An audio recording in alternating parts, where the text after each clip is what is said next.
Boa tarde a todos e todas. É uma grande alegria participar dos trabalhos de hoje aqui na casa. Primeira palestra de 2025 e que possamos dar início a esse ano bendito, repleto de boas oportunidades, que possamos focar naquilo que verdadeiramente nos interessa, buscar verdadeiramente aquilo que nos alimenta e aproveitar esses 30 minutos de bons pensamentos para refletir sobre as nossas atitudes, sobre a nossa postura perante a vida, sobre como eu tenho decidido nos momentos, de nervosismo, de pressão. O tema da palestra de hoje é: dai a César o que é de César e a Deus o que é de Deus. Dai, pois, a César o que é de César e a Deus o que é de Deus. Em Mateus 22, 21.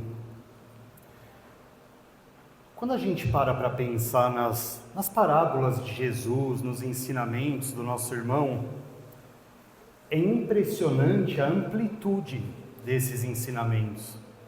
Cada vez que a gente lê, não é uma parábola, lê um ensinamento, lê o Evangelho segundo o Espiritismo, lê o Livro dos Espíritos, que está trazendo ali um ensinamento, uma reflexão sobre o que Jesus fez ou disse, é impressionante que cada dia a gente acaba tendo uma interpretação mais ampla, pensando justamente que aquele ensinamento, ele deve beneficiar não apenas a vida do Tiago, mas a vida de todos, sem exceção. E aí, quando a gente pensa na interpretação especificamente dessa parábola de Jesus, há várias interpretações, Isso depende do tempo, do espaço, das circunstâncias, do interesse do intérprete. E aí a gente começa a pensar, Veja, dentro dessa interpretação, qual é certa e qual é errada? Não é comum a gente se pegar num questionamento como esse? Você aprendeu ali, leu, ouviu já aquilo várias vezes, mas aí você se depara com uma situação e fala: poxa, mas nesse caso específico, como eu faço, como eu devo agir consoante aos ensinamentos de Jesus? E aí eu trouxe um pensamento que acredito que, baseado nisso, sempre a gente vai tomar uma decisão certa, uma decisão correta, que é a interpretação que se baseia na caridade mais desinteressada. E a gente fala: mas que caridade? A questão 886 do Livro dos Espíritos diz o seguinte: qual o verdadeiro sentido da palavra caridade, como a entendia Jesus? A resposta é: benevolência para com todos, indulgência para as imperfeições alheias, perdão das ofensas. Se a gente tomar isso como um norte, uma bússola para interpretar os ensinamentos de Jesus, acho que a gente já dá o primeiro passo num caminho rumo à felicidade que a gente tanto almeja, não é? A benevolência, uma boa disposição para uma pessoa, é exatamente ter empatia, afeto, compreensão. A indulgência como uma boa vontade em julgar, uma disposição em perdoar erros, culpas, pecados, misericórdia. Isso é indulgência. Então, acho que a gente, dando o pontapé inicial, pensando, vamos refletir sobre esse ensinamento de Jesus com base nessa caridade, sem interesse algum que não seja o benefício de todos, sem exceção. E aí a gente para pensar o seguinte: a gente tem realmente estabelecido metas, realizado coisas que nos trazem saúde espiritual? Não é importante a gente parar para pensar, porque a gente estabelece uma série de metas na vida. Esse ano, né? Olha, esse ano eu preciso emagrecer uns 15 quilos, não é? Não, esse ano eu preciso terminar a pós, começar outra. Não, esse ano eu preciso trocar de carro. Não é assim normalmente? E da nossa saúde espiritual, como a gente tem cuidado dela?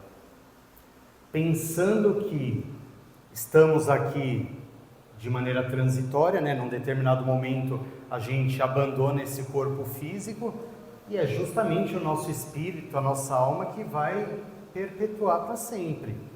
Eu tenho cuidado do meu espírito da maneira que eu mereço? Ou eu tenho cuidado por vezes só da minha aparência? Eu tenho dado mais valor às coisas materiais do que às espirituais? O dai a César o que é de César, vamos pensar, por exemplo, que seja na questão material. E o dai a Deus o que é de Deus, né, no sentido do espiritual, da conquista daquele tesouro que nem a traça nem a ferrugem podem retirar de nós. Estamos ricos ou pobres? Não, um questionamento interessante, uma reflexão que deveríamos fazer todos os dias, algumas vezes até, porque daí a gente começa a pensar que nesse ensinamento de Jesus, uma das coisas que ele quis trazer para a humanidade foi a importância de focar naquilo que verdadeiramente te faz bem e que está sob o seu controle. Veja, o tributo que César cobre, que veja, até hoje, né, pagamos tributos, né? Você não vai conseguir mudar isso simplesmente não concordando ou perdendo tempo com N discussões, não é? Talvez para você nesse momento não tem inúmeras outras coisas que você poderia estar realizando e transformando a vida das pessoas. Vamos dar só um exemplo, quando a gente fala de tributo e entende que esse valor deveria, junto à administração pública, reverter ali em benefícios para a coletividade, em especial para os hipossuficientes, não é? Para as pessoas mais necessitadas. Mas veja, então eu paguei tributo, acabou, eu fiz minha parte, eles que se virem e resolvam o problema das pessoas que tanto necessitam de ajuda. Basta isso? Ou eu não estou entregando a Deus o que é de Deus, que seria justamente aquela questão da caridade? Será que quando a gente perde muito tempo em discussões que separam famílias, destroem lares, acabam com ambientes de trabalho, hoje a gente tem opinião para tudo, não é? Todo mundo sabe tudo, não é? O Google, as redes sociais, todo mundo é doutor. Será que a gente não quer saber tudo de tudo e acaba não sabendo e não fazendo nada de bom? Será que não é importante nessa tarde a gente parar para pensar, quando Jesus disse, dai a Deus o que é de Deus, e abrir o nosso coração e começar a escutar o nosso espírito, ou o nosso amigo ou amiga que nos acompanha, dizendo, sabe, olha, nisso você tem possibilidade de melhorar a vida de muita gente, praticando o bem, praticando a caridade, servindo ao próximo, eis o maior antidepressivo que existe. Chico Xavier tinha uma série de problemas de saúde, e quando questionavam ele sobre isso, ele disse que no dia a dia na casa espírita e prestando socorro para as pessoas que não tinham absolutamente nada, ele se deparava com situações tão terríveis que ele via que o problema dele era pequeno. Percebe como a gente talvez tem levado a vida de um jeito muito acelerado, muito no piloto automático, muito seguindo o que os outros dizem e abandonando o nosso eu. A importância da diferença entre valorar e valorizar. Valorar é definir o valor de algo, é determinar o valor de algo. Valorizar é aumentar o valor. Normalmente a gente só valoriza, né? Valoriza o que não tem valor e deixa de valorar as coisas especiais, as coisas que não têm preço, imensuráveis. Quanto vale fazer uma palestra? Vale muito para mim, muito. Quando surgiu essa possibilidade, mesmo a palestra sendo às 14 horas, eu não tive dúvidas. Eu falei, eu vou me programar no meu trabalho e eu vou fazer a palestra. Porque realmente eu entendi que isso é importantíssimo para a minha vida. Mas quantas vezes a gente deixa de lado coisas que nos preenchem de verdade, preocupados única e exclusivamente com os aplausos da coletividade, e esquece o que é de Deus e só pensa no que é de César. Hoje é um dia especial para cada um repensar sobre determinados comportamentos e possibilidades de mudança. Chico Xavier disse: ninguém pode voltar no passado e fazer um novo começo, mas qualquer um pode mudar o hoje e fazer um novo fim. Nós temos as ferramentas necessárias para modificar a nossa vida, mas nós insistimos em contrariar as leis divinas, acreditando que com o Tiago vai ser diferente. Papai do céu vai abrir uma exceção para o Tiago? Jamais. As leis divinas são perfeitas. Sou eu que tenho de entender como elas funcionam e parar de reclamar, parar de ficar arremessando pedra no deserto, que não me leva a lugar algum. Parar de reclamar, como o Espírito Felício trouxe aqui na casa uma psicografia dizendo que reclamar é andar de marcha ré e clamar por novos sofrimentos. E na escola da vida a gente insiste em pular o muro, em matar a aula, e o tempo está passando. E nesses 30 minutos de palestra, verdadeiramente o que nós estamos dispostos a levar para casa, a modificar no nosso comportamento, a sair da zona de conforto. O convite de Jesus é para isso. Filho, saia da zona de conforto, levanta e anda.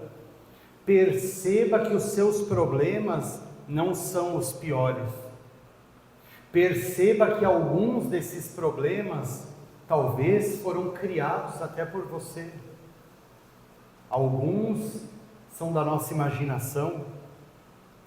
Um dia eu assisti um documentário terrível, que falava sobre elefantes que eram capturados, enfim, aquelas atrocidades, né? Então eles eram acorrentados pela pata e eles ficavam ali, né, num sofrimento sem fim, tentando puxar, tentando fugir.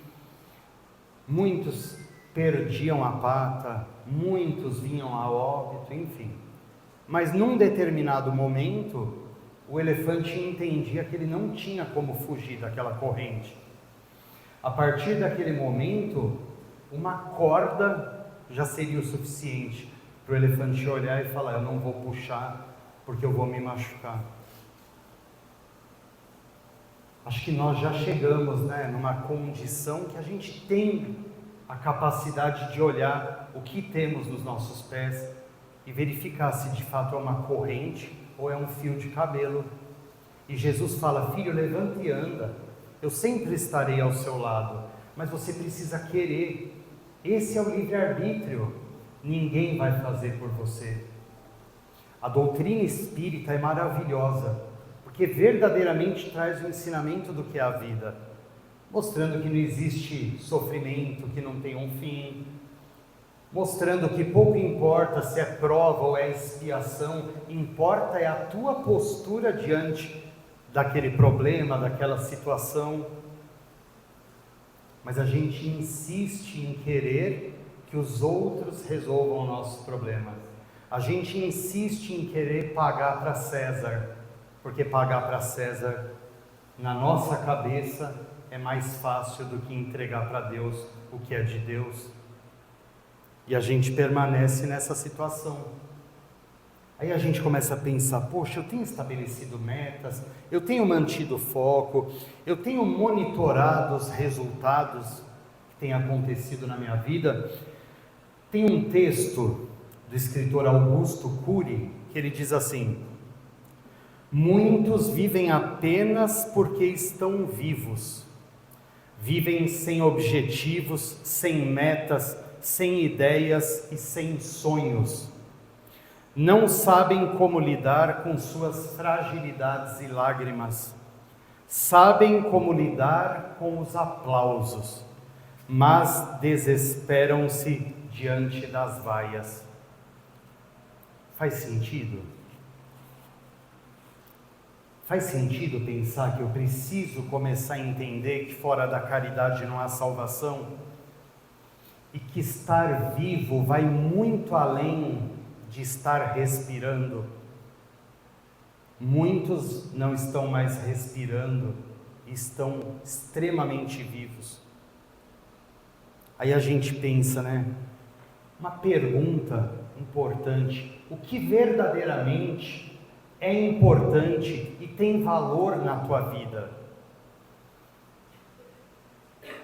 A gente sabe responder isso imediatamente? Tem valor na tua vida? O que realmente é importante?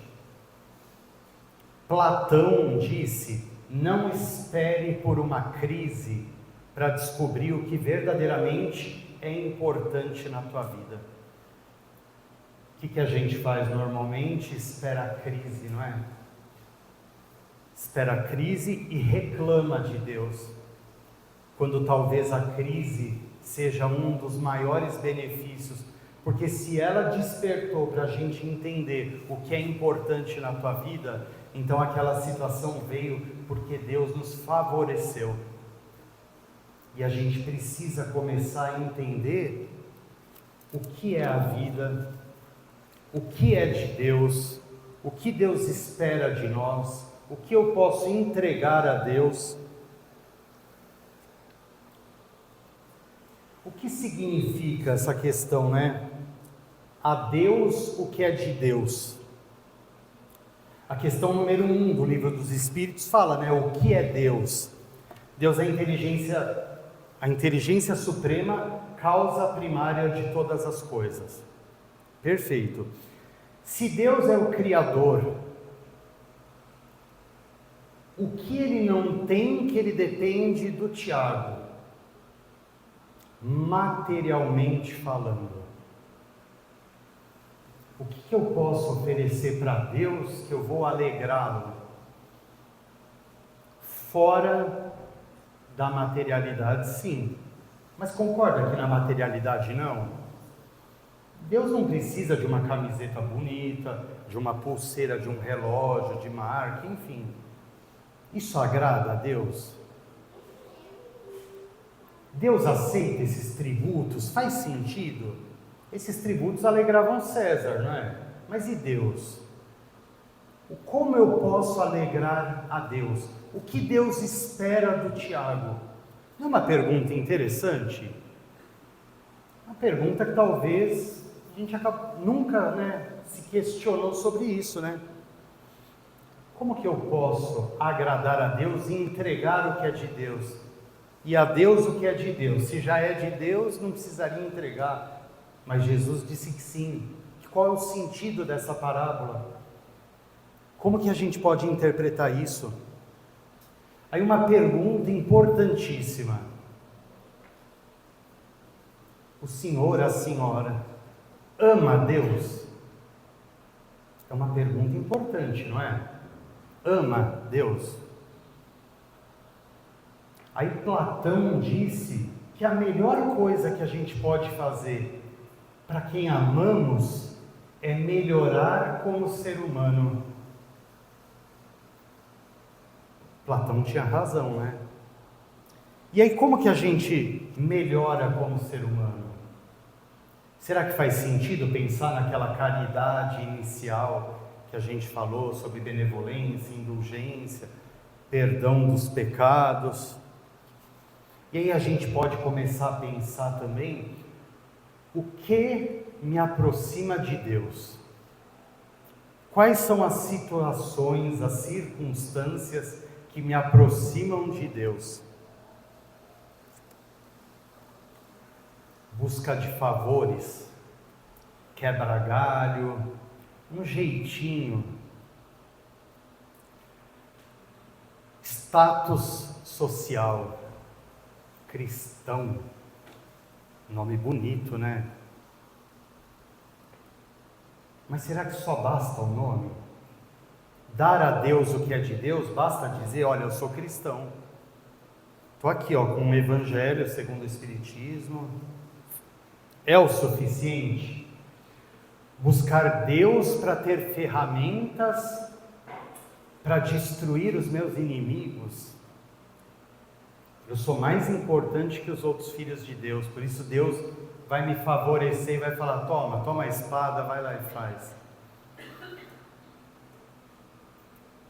Eu estou lendo um livro agora, chama Mundo Regenerado, da Joana de Ângeles, psicografado pelo Divaldo Pereira Franco. E tem no livro uma frase, eu não lembro exatamente, mas é uma frase da Joana que ela diz assim, mais ou menos isso, que a felicidade não ergue o seu edifício de paz sobre os escombros daqueles que foram derrubados. Faz sentido pensar que eu não vou ser feliz destruindo a vida das pessoas? Faz sentido pensar que para ser feliz eu preciso promover a felicidade para todos? Faz sentido pensar uma frase do Chico Xavier que ele disse: o que sobra no teu lar, falta no de alguém? Faz sentido pensar que talvez dar a Deus o que é de Deus seja justamente entregar uma daquelas 40 calças que você não usa? Pelo menos uma. Percebe como são pequenas atitudes que verdadeiramente modificam a nossa existência e nos trazem paz, que não está à venda na internet, que não está à venda em lugar nenhum. Ela é gratuita, mas só recebe quem merece. E a gente precisa começar a entender, dentro dos ensinamentos de Jesus, como eu faço para adquirir essa paz. Que é tão fácil, é tão simples. Porque se Jesus é o espírito mais evoluído que esteve na Terra, não é possível que o evangelho dele seja algo difícil ou ruim, não é? Às vezes a gente fala, mas não dá, poxa. Como não dá? Sou eu que não estou entendendo. Eu preciso entender aquilo. Tem uma frase, um texto do Chico Xavier que ele disse que Jesus não pediu nada de estrondoso, sabe? Ele não pediu para subir no Monte Everest, nada disso. Falou para a gente amar a Deus sobre todas as coisas e ao próximo como a ti mesmo. E está aí um erro que a gente também comete, pensar que a caridade é amar o outro e colocar você lá embaixo. Não é. Amar ao próximo como a ti mesmo. Você também precisa ter amor próprio. Para você erguer o outro, você também não precisa se destruir. Simplesmente todos precisam ter o necessário para viver, o necessário para ter momentos de alegria.